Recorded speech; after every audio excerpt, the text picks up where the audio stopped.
Bom, oitavo ano, nós estaremos falando sobre a pirâmide etária. Na aula anterior, nós falamos sobre o crescimento da população mundial ao longo do tempo e essas projeções até o ano de 2050, né? Então, nós temos um gráfico aqui, o qual nós vamos aí estar identificando a evolução, né, dessa população, tá? De adultos, idosos, jovens e crianças. Então, nós temos aqui um crescimento vertiginoso da população mais idosa, né? Vem crescendo, tá? É até 2050 essa projeção, né? E a população também mais adulta, em contrapartida, a população de crianças, né, e jovens, ela deu uma paradinha aí, né? Ela deu uma estacionada. Então, o que nós podemos observar, né, nesse gráfico aí, é a diminuição da quantidade de crianças, né? Aqui, ó, diminuição da quantidade de crianças e jovens ao longo dos anos. Isso é reflexo da redução da taxa de natalidade, tá? E, consequentemente, um aumento aí significativo no número de adultos e de idosos, tá bom? Na composição aí da população. Bom, a variação aí das taxas de natalidade que nós estudamos, né, e da mortalidade, pode ser observada no perfil etário da população mundial, ou mesmo só de um país, tá? Esse perfil aí, né, etário da população, pode ser representado por um gráfico chamado pirâmide etária. Nesse gráfico, nessa pirâmide etária, tá? É possível visualizar aí as características da população. Então, aí está o gráfico, né? A pirâmide etária. Nós podemos avaliar aí as características de uma população, como a quantidade de indivíduos, né? Dividido aí, ó, entre o sexo feminino e o sexo masculino, tá?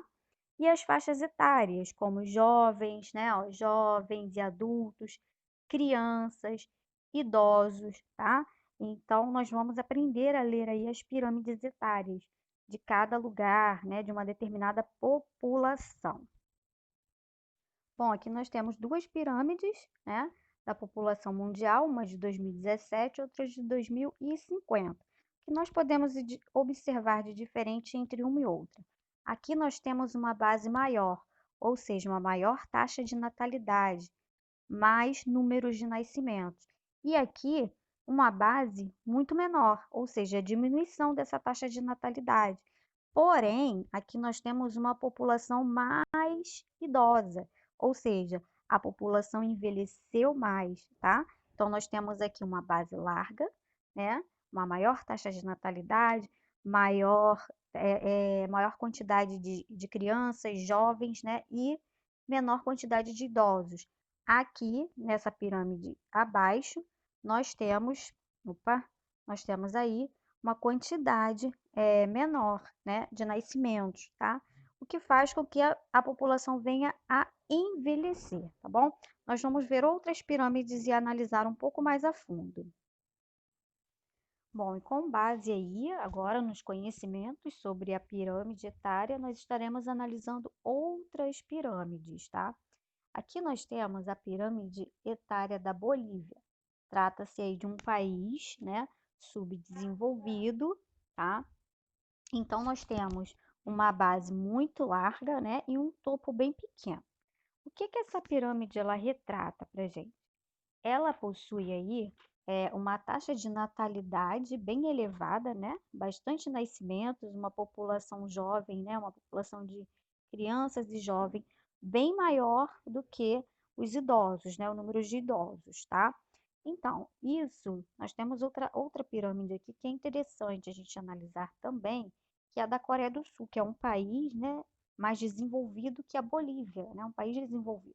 Então, a Coreia do Sul, nós temos aqui uma base muito menor, né, do que a da Bolívia, ou seja, um menor número de nascimentos, uma baixa taxa de natalidade.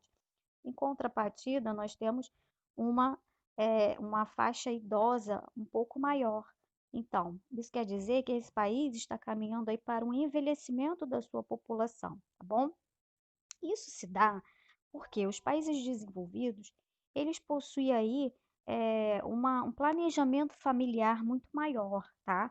As mulheres estão inseridas no mercado de trabalho, elas acabam optando por ter menos filhos. Então, isso vai diminuindo aí, né, a taxa de natalidade e aumentando, contribuindo aí para o aumento da população idosa, o envelhecimento da população. Outro fator também, né, para essa população, a população mais idosa aqui, é aumento da expectativa de vida, né, baixa taxa de mortalidade, né, então, aumenta a expectativa de vida, né, as pessoas chegam até o envelhecimento, né, elas têm aí uma boa qualidade de vida, o que contribui aí para um envelhecimento saudável, né? Chegar nessas faixas etárias, tá bom? Diferente aí dos países subdesenvolvidos, por não possuir aí, né, uma boa qualidade de vida, né, uma qualidade de vida igual dos países desenvolvidos, tem uma maior taxa de mortalidade, né? Tem aí um planejamento, uma qualidade de vida menor, o que contribui aí para baixa expectativa de vida. Bom, essa pirâmide etária aqui é muito interessante do Japão, né, que já pode ser considerado aí um país envelhecido, uma população envelhecida, tá? Nós temos aí uma base muito pequena, né, ou seja, a taxa de natalidade é muito baixa, né? E a taxa aí de idosos, né, a faixa de idosos aí bem grande, né, em relação aos outros países. Então é uma população envelhecida, nós chamamos da pirâmide invertida, tá bom? O que contribui para isso é justamente o que eu falei sobre a Coreia do Sul, né? O melhor planejamento de vida, as pessoas estão inseridas no mercado de trabalho, as mulheres, né, pensam aí primeiro, né, em ter aí uma qualidade de vida, suas profissões, antes de ter filhos. Então, isso contribui aí para a diminuição, né, da taxa de natalidade, tá bom? Esse planejamento de vida aí das famílias. Estavam fazendo, eles lançam, né, alguns programas de incentivo aí à natalidade, incentivando os casais a terem mais filhos.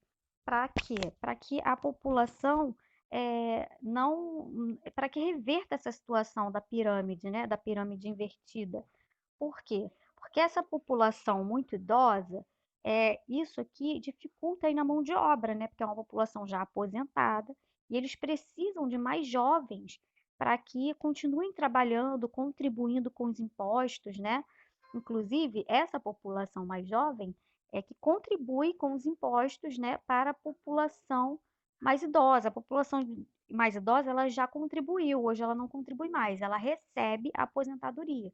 Então, essa população aqui, ela precisa, né, fortalecer o país economicamente. E quando essa população está menor do que essa, acaba que tem aí um desequilíbrio na economia do país, né, na previdência. Então, por isso tem esses incentivos aí para que a população venha a ter mais filhos, né, para que eles tenham mais mão de obra, né, e não escassez de mão de obra, que é o que acontece com esses países com populações envelhecidas, tá bom? Então vamos lá. Nós temos aqui, deixa eu achar. Trouxe para vocês, para finalizar, um comparativo, né, entre um país extremamente pobre, né, e um país mais desenvolvido e com uma população muito maior, né? A gente tem aqui o Níger, né, que é um país aqui da África, e olha só que diferença, aqui ele tem uma taxa de natalidade de 47,7%, ou seja, 7 filhos por mulher. É muita coisa, né? Em contrapartida, a gente tem aqui a China, que possui, ó, 11,6% a taxa de natalidade, um filho por mulher. Então, você vê a diferença entre a pirâmide etária de um país, né, a estrutura populacional de um país para outro. A China é interessante a gente destacar que é um país, né, que possui, é o país com maior população mundial, né, com a maior população mundial, um país muito populoso. Nós falamos isso na aula anterior, né? Então, A China possui aí, né, leis, né, que interferem aí na questão da natalidade, tá? Só pode ter um filho por mulher, posto mesmo pelo governo. Isso, gente, é com base aí na quantidade da população, né? Que tem a Índia, que tem a China, perdão. Então, por ser um país muito populoso, eles precisam, né, criar esses métodos aí, restringindo a natalidade, né? Para quê? Justamente para que venha controlar aí essa taxa de natalidade. Por ser um país muito populoso, eles precisam controlar. Então, né, é um filho por família, né, por casal, justamente para ter esse controle aí, tá bom? Na taxa de natalidade, no controle de natalidade, no tamanho da população desse país, tá bom? Então é isso.